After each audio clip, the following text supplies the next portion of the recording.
দুঃশাসনের রক্তপাত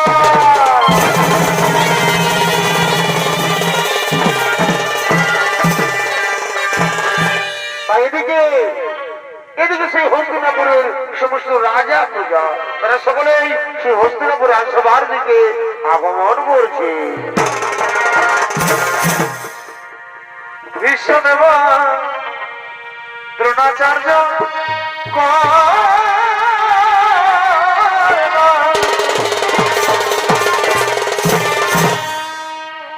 এ ভাই সাথে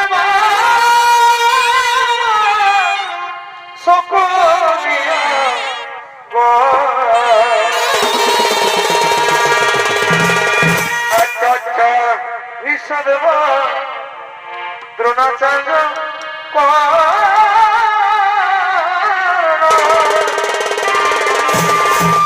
ভাই সাথে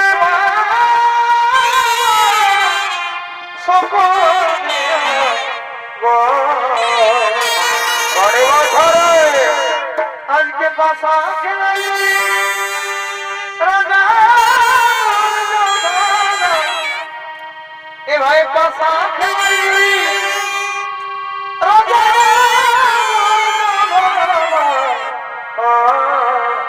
আর আজ তারা শোবে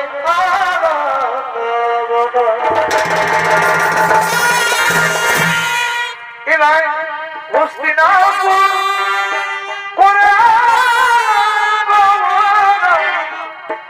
এ ভাই হস্তিনাপুর করে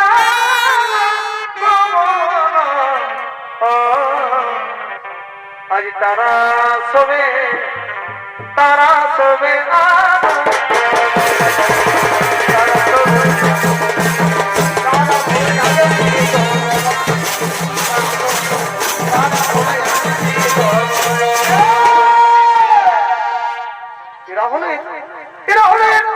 ধৃতরাষ্ট্র বিশ্বদেব দ্রোণাচার্য কৃপাচার্য কর্ণ দুর্যোধন এবং আমার সকলে তারা সকলে মিলে সেই হস্তিনাপুর রাজসভার দিকে আগমন করছে।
হস্তিনাপুরের সমস্ত রাজা প্রজা তারা সকলে উপস্থিত হয়েছেন।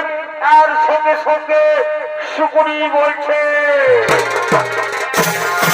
প্রিয় ভাগ্নে দুর্যোধন, প্রিয় ভাগ্নে দুর্যোধন, যা ভাগ্নে যা তুমি সেই পঞ্চপাণ্ডবদের কাছের কর্ম করার জন্য এই রাজসভার মধ্যে ডেকে নিয়ে এসো ভাগ্নে। বাহ, চমৎকার চমৎকার বাবাশ্রী, ঠিক বলেছেন বাবাশ্রী, তাই হবে বাবাশ্রী। আমি এক্ষুনি সেই পঞ্চপাণ্ডবদের ডাকার ব্যবস্থা করছি। ওরে ভাই দুঃশাসন, তুমি যেখানে থাকো শীঘ্র চলে এসো এই রাজসভা। ধৃতরাষ্ট্র সন্তান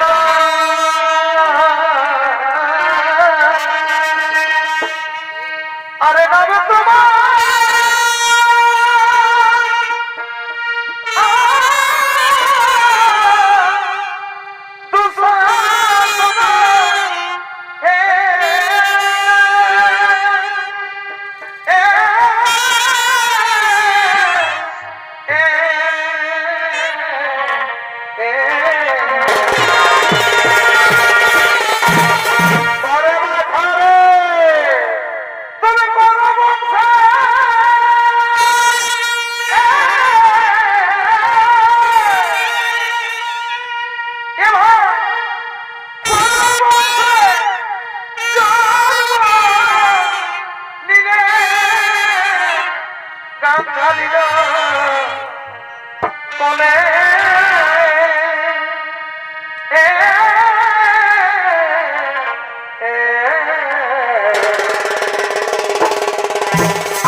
পরিচিত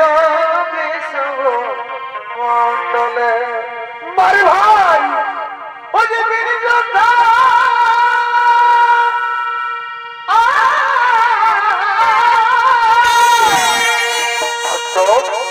ওই যে বীরযোদ্ধা তোমার জানে কোলে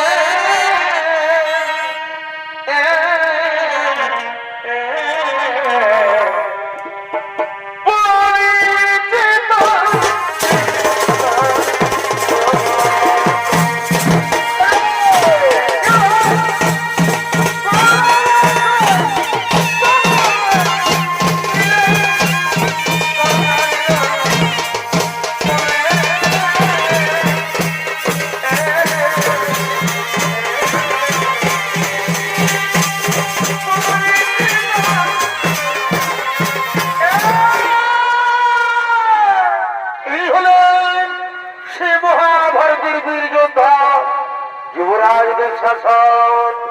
আর শাসনের অভিনয়ে আপনাদের মহান ঝলমলে রঙ্গমঞ্চে যিনি সৌমিত্র পরিবেশ দেখাবে তিনি হলেন জেলার সুনাম ধন্য জনপ্রিয় নৃত্য শিল্পী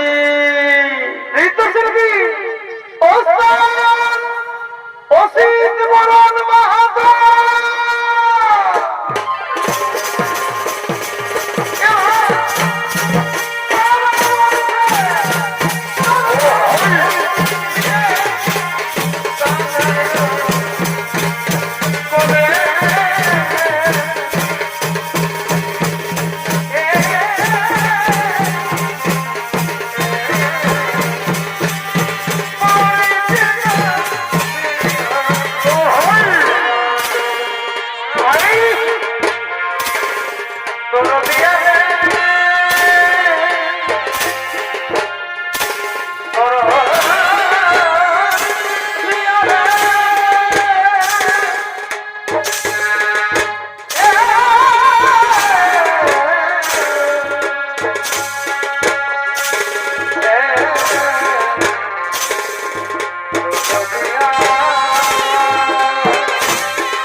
প্রণাম দাদা, প্রণাম আপনার চরণে।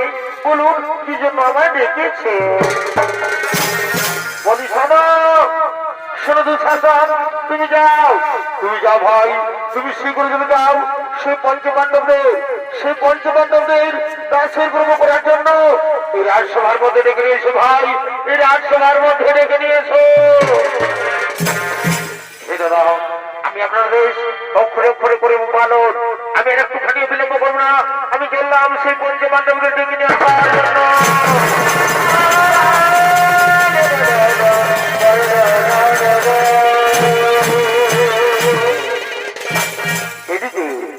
এদিকে সেই বীর পঞ্চপাণ্ডব তারা জুহাই হেরে দুর্যোধনের দাসত্ব হয়ে দাসের কর্ম করার জন্য তারা ছুটে চলছেন সেই হস্তিনাপুরের সভায় আপনাদের মহান রঙ্গমঞ্চে।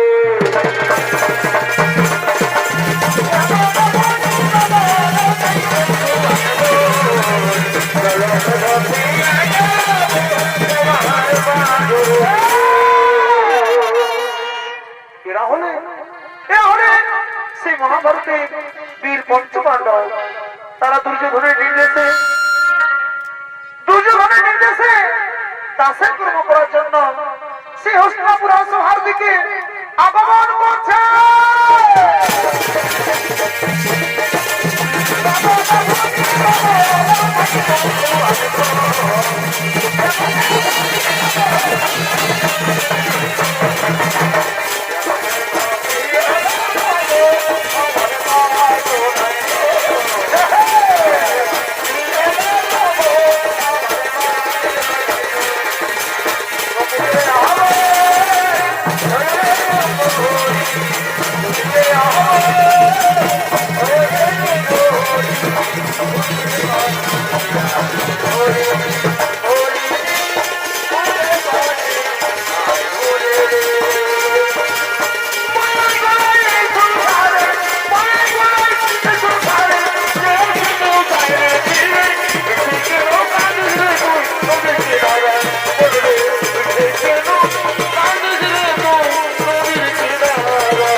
আমাদের দাস হয়ে গেছে, কিন্তু তাদের স্ত্রী দ্রৌপদীকেও দাসী হিসেবে এই রাজসভার মধ্যে রেখে নিয়েছে ভাগ্নে।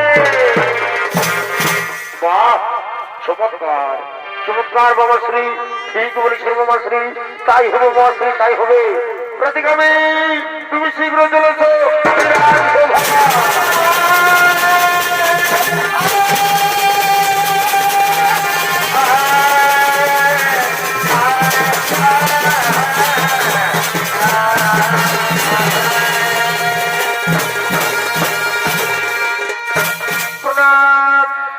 যুবরাজ। প্রণাম আপনার জন্য। বলুন কি আমায় ডেকেছে? বলি শোনো, শোনো প্রতিগামী, তুমি যাও, তুমি শীঘ্র তুমি যাও সেই দ্রৌপদীর কাছে, তাকে জানিয়ে দাও যে দুর্যোধন তাকে জুহাই জিতেছে। তাই তুমি কিছুতেই বিলম্ব করো না, তুমি শীঘ্র তুমি যাও সেই দ্রৌপদীকে ডেকে নিয়ে সৈরাজ সভা। যুবরাজ, তাই হবে যুবরাজ, আমি আপনার কথা মতোই আমি চললাম সেই দ্রৌপদীর কাছে।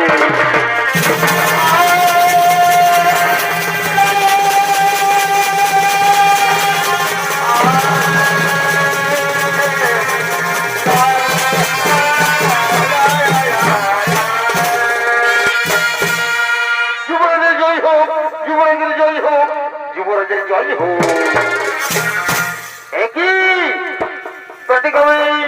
তুমি এক্ষণে গেলে আর এক্ষণে ফিরে এলে রাজসভায়। যুবরাজ, যুবরাজ, আমি গিয়েছিলাম সেই দ্রৌপদীর কাছে, কিন্তু একই প্রতিগামী তোমার মতলব হঠাৎ করে বন্ধ হয়ে গেল কেন? কি হয়েছে প্রতিগামী? সত্যি ঘটনা আমার কাছে বলে বলো। যুবরাজ, যুবরাজ, আমি গিয়েছিলাম সেই দ্রৌপদীর কাছে, কিন্তু সে কোনো মতেই আসতে চাইল না এই সভায়। আমি অনেক অনেক চেষ্টা করলাম, কিন্তু সে কোনো মতে রাজি হলো না এই সভায় আসার জন্য। কি ওই দাসীর এত বড় অহংকার যে দুর্যোধনের মধ্যে ডাকতে গেল? সে বোধ এখনো পর্যন্ত এই যুবরাজ দুর্যোধনকে জানে না। যে দুর্যোধনের কথা মান্য করি তাকে দুর্যোধন কি শাস্তি দেয়। ওরে ভাই দুঃশাসন, তুমি যেখানে যাবো শীঘ্রই চলে এসো আমার কাছে।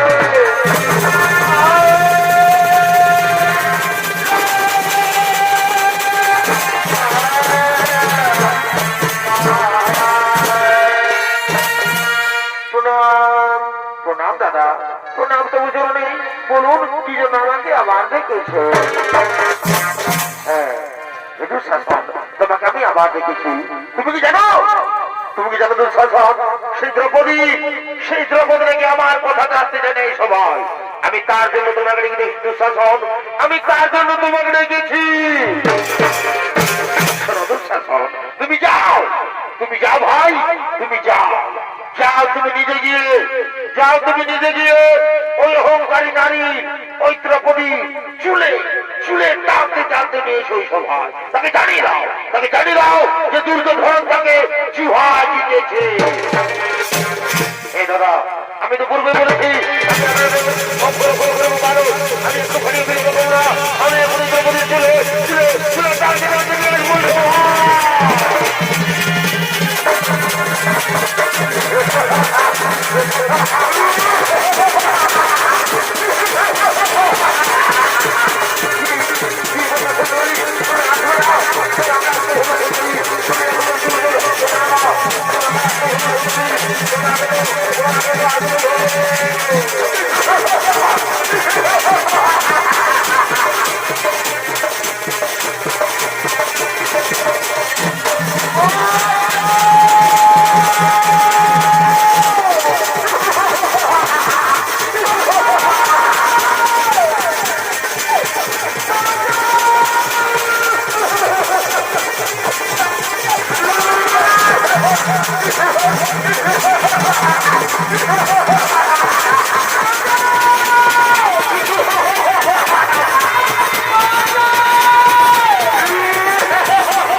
আপনি তো শুনতেছি নিজের পিতামহ ওই দুঃশাসন কিভাবে আমায় অপমানিত করে চুলের দমকে নিয়ে এসেছেন সবাই। পিতামহ মুখ নিচু করে দিলে না পিতামহ, না এভাবে মুখ নিচু করে দিবেন না পিতামহ। আমি যে আপনার কুলবধূদের প্রতি আমি ঋতু স্নান না করে এই পর্ণকুল শুভ আনুয়াছে আপনাকে আমি প্রণাম করছি আপনাকে আমি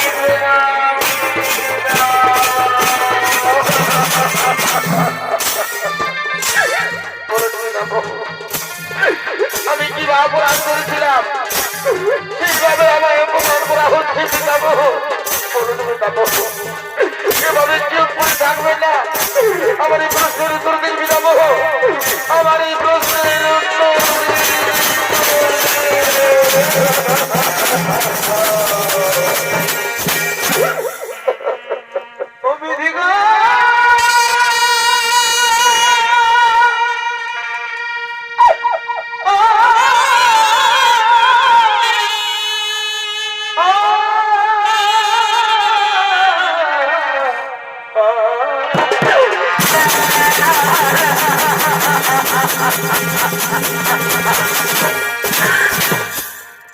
বিধাতা কি করলে নিষ্ঠুর বিধাতা কেন দুঃখ দিলে ভগবান তুমি জীবন না নিলে কেন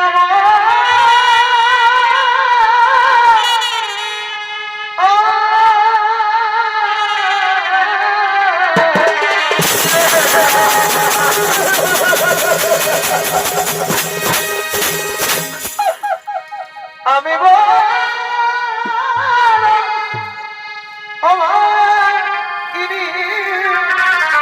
ভগবান আমি নমদুখিনী তবে লজ্জা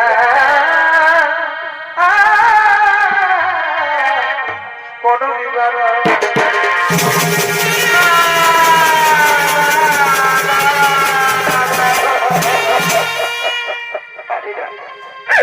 আমি অপমান সহ্য করতে আমি আর পারি না আমি দুঃখ যন্ত্রণা সহ্য করতে আমি যে আর পারি না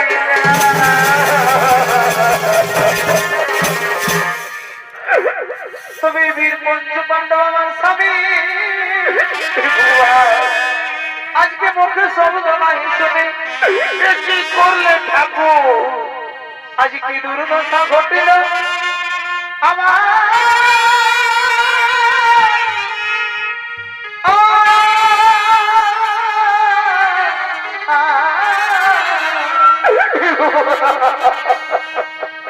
তবে আজিকা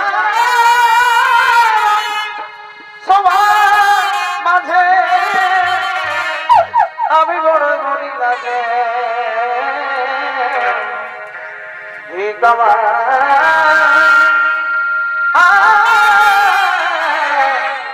এই পঞ্চ স্বামী বনে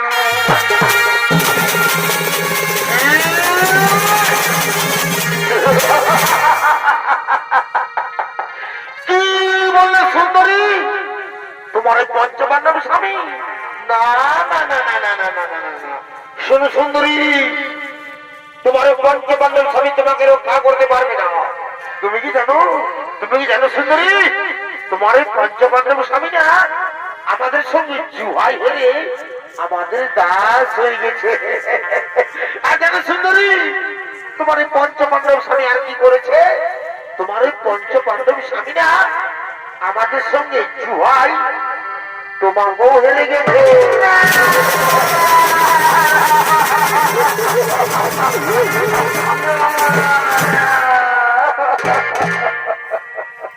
তবে এই কোন সবার মাঝাবে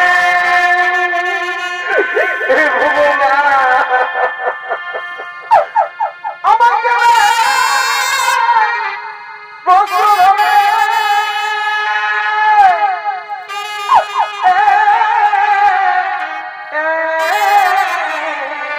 ভগবান এই গোলাম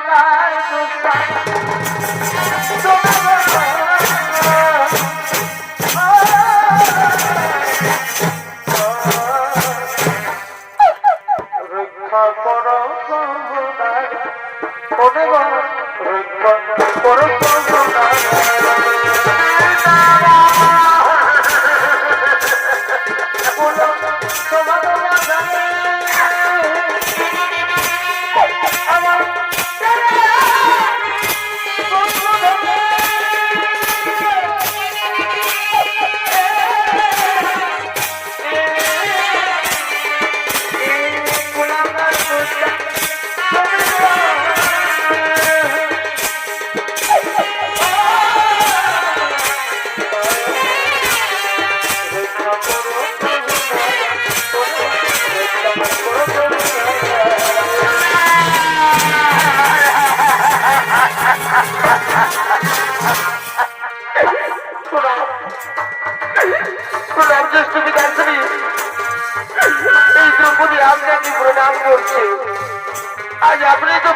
ভাগ্যবান, কারণ দৃষ্টিহীন জন্মেছে।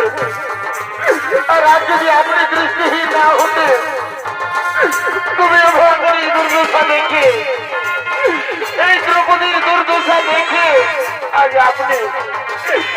আপনি অবশ্যই দৃষ্টি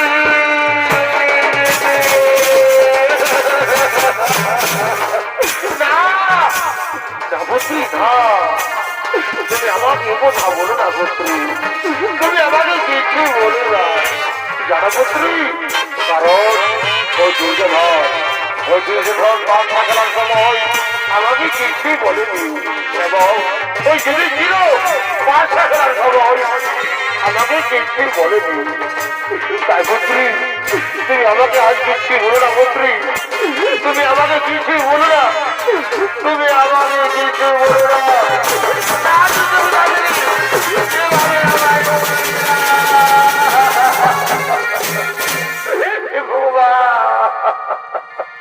আমি বড়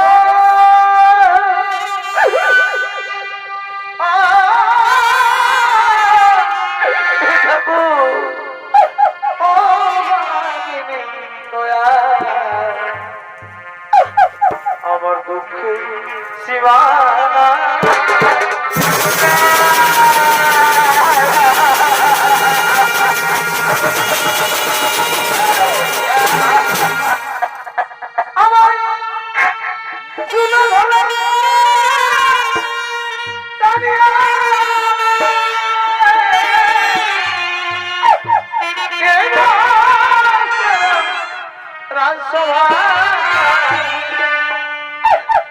আমি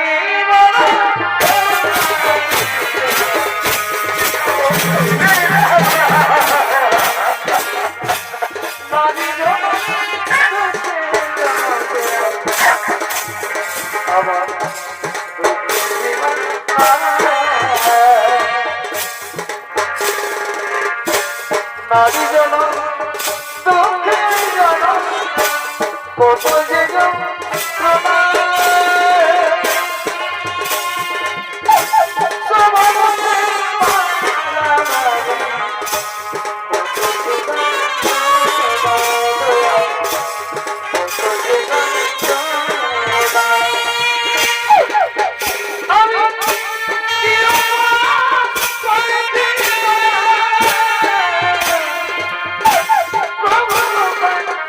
বলো না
তুমি ওদিকে দেখো, ওদিকে দেখো ওই পঞ্চমান্ডব কি হয় হলো, তারা কিভাবে ছটফট ছটফট ছটফট করছে। সাবধানে হোক পরিচর্যা ধর্ম সাবধান। আমি তোমাদের বারবার করে সাবধান করে দিচ্ছি, আমি তোমাদের বারবার করে সাবধান করে দিচ্ছি, এই সতীর গায়ে হাত দিবি না। তোমার হাত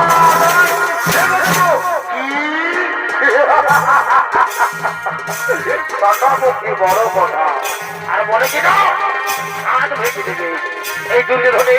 আর এই দুঃশাসনে তুমি হাত ভাঙবে, তোমার বাহুদের লক্ষ্য করেছো তাই না? আর কি বলছো ভীম? সতী তোমাদের স্ত্রী তোমরা সতী বলছো? তুমি একটা পর্যন্ত বুঝছিল না। শোনো ভীম, সতী কাকে বলে তা বোধহয় তোমরা জানো না। যে নারী পাঁচ স্ত্রী হয়ে থাকে, যে নারী পাঁচ স্ত্রী হয়ে থাকে, সেই নারীকে কোনোদিনও সতী বলা যায় না। তাকে কি বলে জানো? তাকে চরিত্রহীন নারী বলে।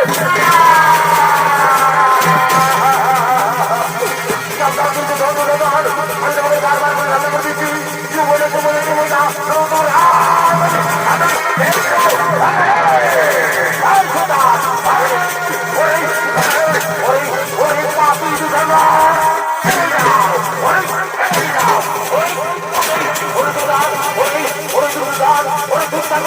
আমি তোমাদের বলে দিচ্ছি, আমার এই দাদা যদি আমাকে একটু আদেশ করে না, আমি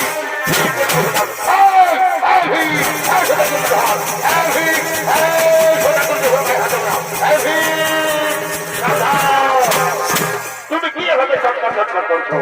তুমি কি জানো না যে তোমরা আমাদের সঙ্গে কি ভয় ফেলে গেছো? যেমনি ভাবে কি ভয় ফেলেছো তেমনি ভাবে তাদের মতো নিজের জায়গায় ঢুকে যাও সোজান। আর আমাকে বলে দে ভাই, যাও সেটা বসে যাও, সাবধান দিয়ে যাও। তুমি কি এভাবে চটকার করছো? তুমি কি জানো না তোমরা আমাদের সঙ্গে কি ভয় ফেলে গেছো? যেমনি ভাবে কি ভয় ফেলেছো তেমনি ভাবে তাদের মতো নিজের জায়গায় বসে যাও, সেটা বসে যাও। আর শোনো ভাই দুঃশাসন, তুমি গুণাবারাকে পালন করো। তুমি যাও এই দ্রৌপদীর বস্ত্র টেনে রানীর বস্ত্র করে তাকে উলঙ্গ করে দাও। ওরে সোনা, তুমি আমাকে করাতে হবে, আমাকে করতে হবে। আমি তোমাকে একটু ভুল করি না, আমি ভুল তোমাকে ওই সোনা ভাইরা তুমি যেও না, তুমি যেও না, আমার কথা বলো আমার ছেলে লাগে শান্তি শান্তি শান্তি। আমি তোমাকে জানি, আমি তোমাকে জানি। আমি যদি তোমাকে একটু আদেশ করি না, তুমি পঞ্চপাণ্ডবের কাউকে ছাড়বে না। তাই তো বলি ভাই, তুমি হস্তিনাপুরের অলঙ্কার, তুমি হস্তিনাপুরের বীর যোদ্ধা, যুবরাজ দুঃশাসক। তাই শোনো আমার যোদ্ধা ভাই, ওই পঞ্চপাণ্ডবের দিকে না লাগিয়ে তুমি ঘোড়া বারাকে বাড়া করো। তুমি যাও এই দ্রৌপদীর বস্ত্র টেনে রানীর বস্ত্র পরে এই সব আমাকে উলঙ্গ করে দাও। দেখি আমি যাকে কি হয় দিতেছি তাকে সব আমাকে নগ্ন কেমন লাগে, তাকে উলঙ্গ করে দাও দুঃশাসন, এই দ্রৌপদীকে উলঙ্গ করে দাও। হ্যাঁ দাদা, আমি তো পূর্বে বলেছি আমি আমি এখন এই দ্রৌপদীর বস্ত্র টেনে তাকে নির্বস্ত্র করে আমি সব আমাকে উলঙ্গ করে দেবো, উলঙ্গ করে দেবো।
নমস্তে নমো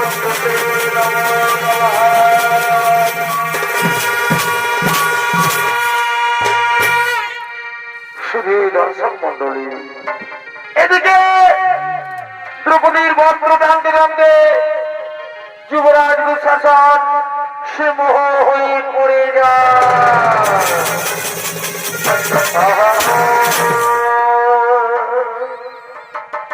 কারণ সত্য যুগে একদিন বর্গমণি গঙ্গার জলে স্নান করেছিল।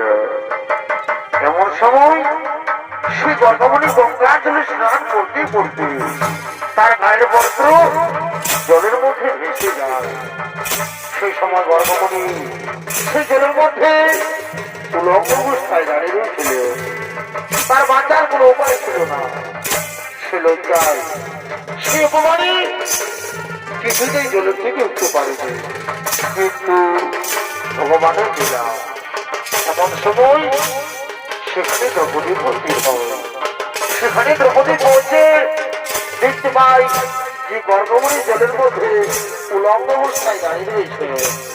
সেই সময় দ্রৌপদী নিজেই তার একখানা বস্ত্র দিয়ে সে গর্ভমণিকে জলের থেকে উদ্ধার করেছিলেন। সেই সময় গর্ভমণি এই দ্রৌপদীকে প্রাণ ভরে আশীর্বাদ দিয়েছিলেন। তাই শুধু দর্শক মন্ডলী, তাই সেই গর্ভমণির আশীর্বাদে তাই সেই গর্ভমণির আশীর্বাদে আজ সেই নারায়ণ এসে, আজ সেই কৃষ্ণ ভগবান এসে দ্রৌপদীকে বস্ত্র দিয়ে তার লজ্জা নিবারণ করেছে।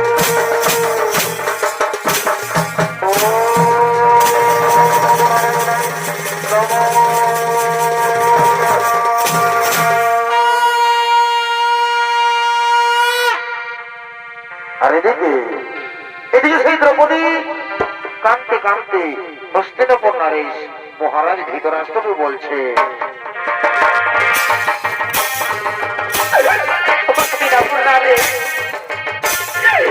মহারাজ ধৃতরাষ্ট্র, আপনার সবার মাঝে একটি নারীকে অপমান করা হয়েছে। যে নারী আজ কখনো কোনদিনও সূর্যের প্রকাশ পর্যন্ত দেখেনি, সেই নারী আজ নিজের ঘরে নিজের গান সেবায় পিতামহ গুরুগ্রাম হস্তিনাপুরের সমস্ত রাজা প্রজা থাকার পরে সবাই বস্ত্র হরণ করার চেষ্টা করেছে। তাই তাই তাই ধিক্কার ধিক্কার ধিক্কার।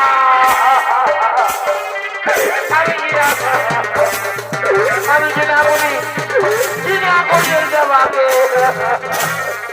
কিন্তু না, আজ আমি সোয়ারি হয়ে এই সেবা মাঝে আমি প্রতিজ্ঞা করছি। আর এই প্রতিজ্ঞা করছি যে আজ থেকে যতদিন পর্যন্ত এই চন্দ্র তারকের রক্তকে আমাকে জানাতে পারবো, ততদিন পর্যন্ত আমি আমার এগিয়ে যাবি প্রাণীর মারবো না। ওরে হোমকারী, ওরে পাপড়ি সাঁতার যদি আমার কেন্দ্রা দাঁত হওয়ার ততদিন পর্যন্ত আমি আমার এগিয়ে যাবি আজ থেকে কোনোদিন মানবো না, কোনোদিন মানবো না, কোনোদিন মানবো না। আমি প্রতিজ্ঞা করে গেলাম মহারাজ, আমি প্রতিজ্ঞা করে গেলাম, আমি প্রতিজ্ঞা করে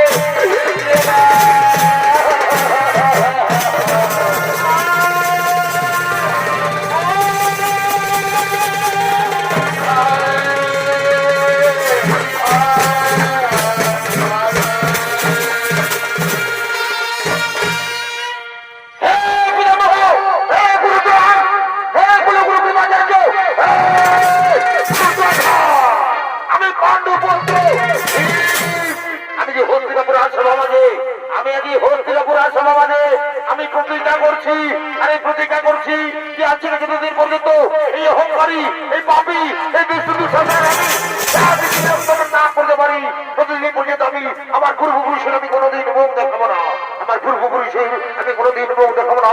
আমি আমি আমি বাধ্যপুত্র, আজ আমি সভা থেকে আজ আমি প্রতিজ্ঞা করে গেলাম, আজ আমি প্রতিজ্ঞা করে গেলাম।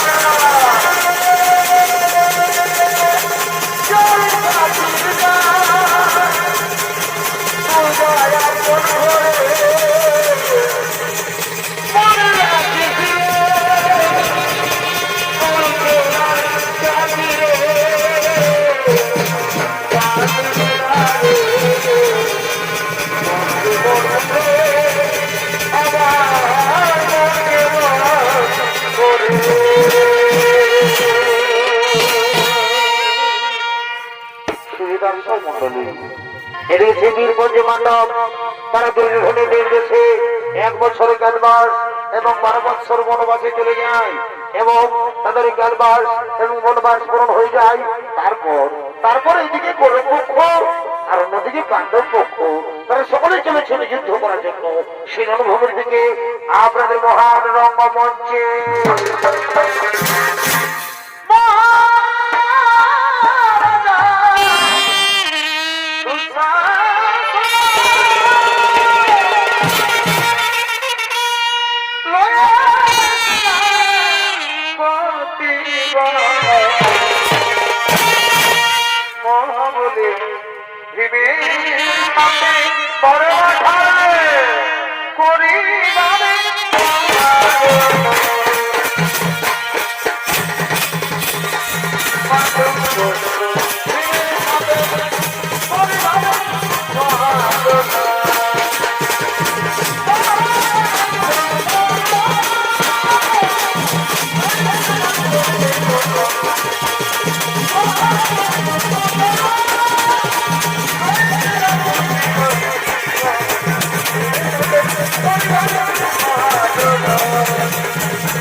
আমার চিনতে পারলি না? আমি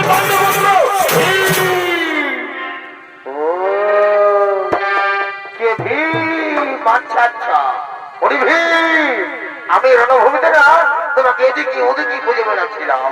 আমি অন্য ভেবেছিলাম যে তুমি রণভূমি ছেড়ে তুমি আমার ভয়ে তোমাদের দ্রৌপদীর চুলের মধ্যে তুমি লুকিয়ে রয়েছো। ওরে পাপী, আমি তোমার হয়ে লুকিয়ে রয়েছি। মনে পড়ে সে সবার কথা আমরা পঞ্চপাণ্ডব সামনে থাকার পরেও আমাদের পাঁচজনের বস্ত্র হল করার চেষ্টা করেছিলে। ওরে পাপী, সেই পাপের প্রতিফল পাওয়ার জন্য তুমি তৈরি হয়ে যাও। তাই ধরাত্মা করে নন, এই গোটা দিয়ে তোমার আমি আজ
আপনি রণভূমিতে মানে আপনি কি আমাদের সঙ্গে যুদ্ধ করতে এসেছেন?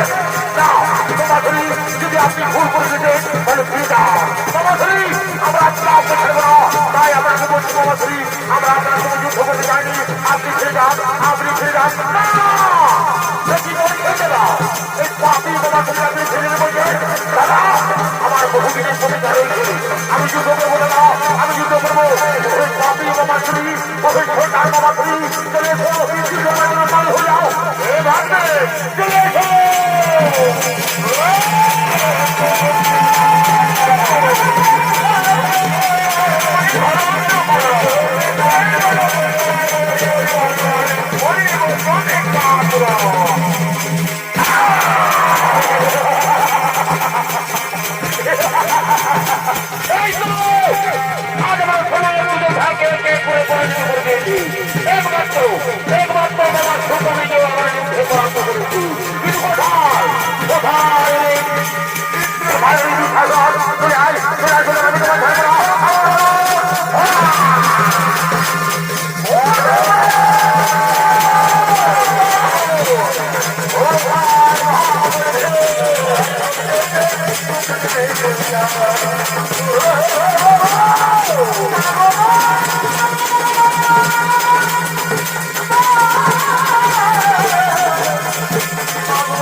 আজ আমার সমস্ত যোদ্ধার বাড়ির মধ্যে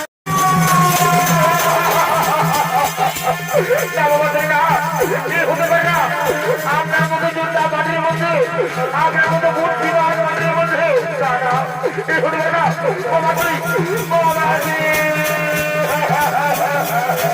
কিন্তু না আমি এখনো জীবিত রয়েছি আমি যুদ্ধ করবো কোথায় কোথায় নেই ওই পঞ্চমান্ডব আমি তোমাকে ছাড়বো না আমি দিয়েছি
এই শয়তানকে আমি যুদ্ধে পরাস্ত করেছি কিন্তু না আমি আজ আমার প্রতিজ্ঞা আমি পালন করবো এই শয়তানের ছাদে দিয়ে আমি রক্ত পান করবো আমি তোমার ছাড়বো না হোক পারি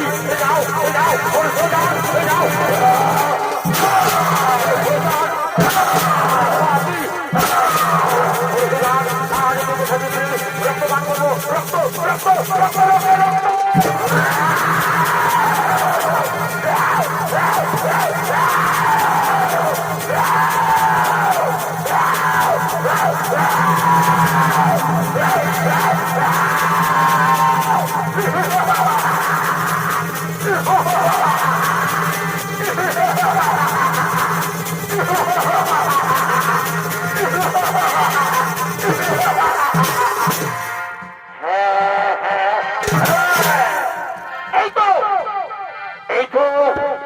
আজ আমি আমার বহুদিন প্রতিনিধি পালন করেছি এই সেদারের ছাড়িয়ে আমি রক্ত পান করেছি কিন্তু না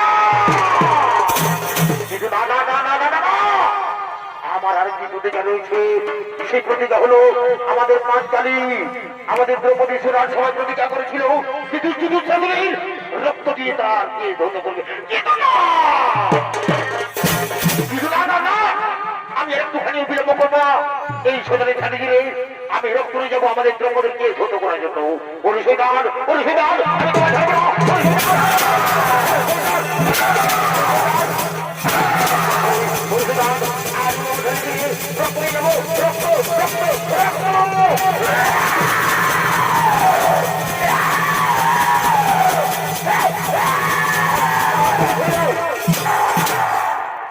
তোমার আমি একটুখানি বিলম্ব করবো না এই রক্ত নিয়ে যাবো আমাদের দ্রৌপদীকে ধন্য করার জন্য আমি আমাদের দ্রৌপদীর প্রতীক আমি পালন করবো আমি শীঘ্রই চলে যাবো আমাদের পাঞ্চালীর কাছে এই রক্ত নিয়ে আমি শীঘ্রই চলে যাবো আমাদের দ্রৌপদীর কাছে জয় রাধে রাধে কৃষ্ণ কৃষ্ণ গোবিন্দ গোবিন্দ রাধে গোবিন্দ রাধে গোবিন্দ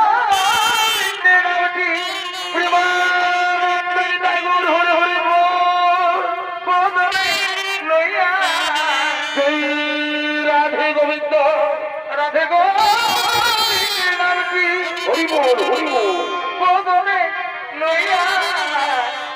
নয়ন দিয়ে সোলা ভাসরে